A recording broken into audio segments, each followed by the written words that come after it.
नमस्कार।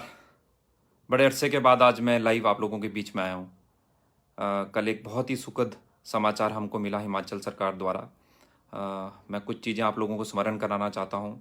मुझे याद है स्वर्गीय निंदर बरागटा जी जब पहली बार विधायक शिमला से बने थे और 98 से लेकर 2003 तक वो बागवानी मंत्री रहे। उसके बाद 2007 से लेकर 2012 से जुब्बल कोटखाई के विधायक रहे और अभी 2017 के बाद तो वो एक लड़ाई हमेशा उन्होंने लड़ी। वो लड़ाई थी कि जो एसडीएम के कार्यालय है वो जुब्बल नावर कोटखाई में ज़रूर खुले।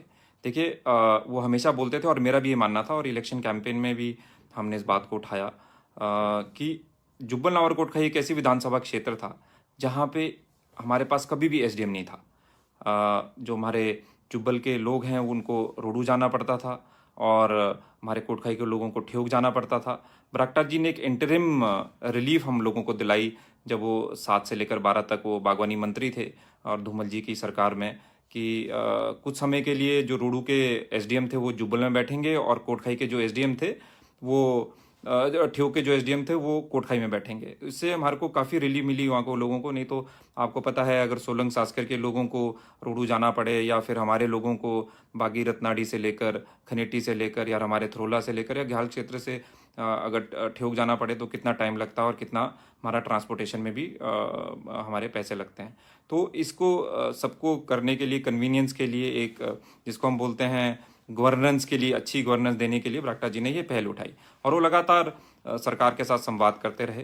उन्होंने हमेशा ये बोला कि एक एसडीएम भी हमारे को मिल सकता था पर उन्होंने हमेशा लड़ाई लड़ी कि दो दो एसडीएम चाहिए, एक जुब्बल के लिए और एक कोटखाई के लिए।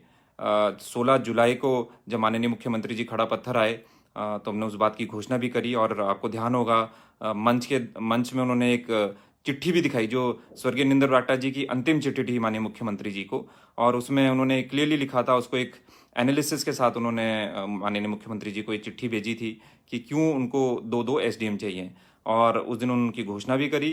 कुछ दिन बाद उसको उसकी नोटिफिकेशन कैबिनेट में आई। कैबिनेट के बाद उसकी फिर जो सब्सिक्वेंट नोटिफिकेशन थी एसडीएम की जो हमारे ब्लॉक खुलने थे क्योंकि उसका जुडिशियल प्रोसेस था। जब वो ऑनेबल हाई कोर्ट से उसका अप्रूवल आया उसके बाद उसकी नोटिफिकेशन सब्सिक्वेंट नोटिफिकेशन भी आई और एसडीएम एक रियलिटी हो गई। और कल एक बहुत ही अच्छा खबर आई और एक जिसको हम बोलते हैं कि एडिशनल चार्ज जो एसडीएम रोडू हैं उनको जुब्बल का दे दिया गया है और एसडीएम ठियोग को कोटखाई का दे दिया गया है। मैं बहुत बहुत धन्यवाद करना चाहता हूँ हिमाचल प्रदेश सरकार का और माननीय मुख्यमंत्री जी का जो एक बहुत लंबित डिमांड इस क्षेत्र की थी उन्होंने मान ली है और कल ये रियलिटी हो गई है। मैं इसी के साथ मैं एक आग्रह माननीय मुख्यमंत्री जी और हिमाचल प्रदेश सरकार से करना चाहता हूँ कि आपने ये बहुत अच्छा काम करा है पर उसको थोड़ा सा आगे ले जाकर फुल टाइम एसडीएम मतलब फुल टाइम मतलब उनकी स्टेशन कोटखाई में हो जाए और एक दूसरे हमारे जुब्बल में हो जाए। ऐसी में डिमांड और ऐसी में आग्रह माननीय मुख्यमंत्री जयराम ठाकुर जी और हिमाचल प्रदेश सरकार से करता हूँ।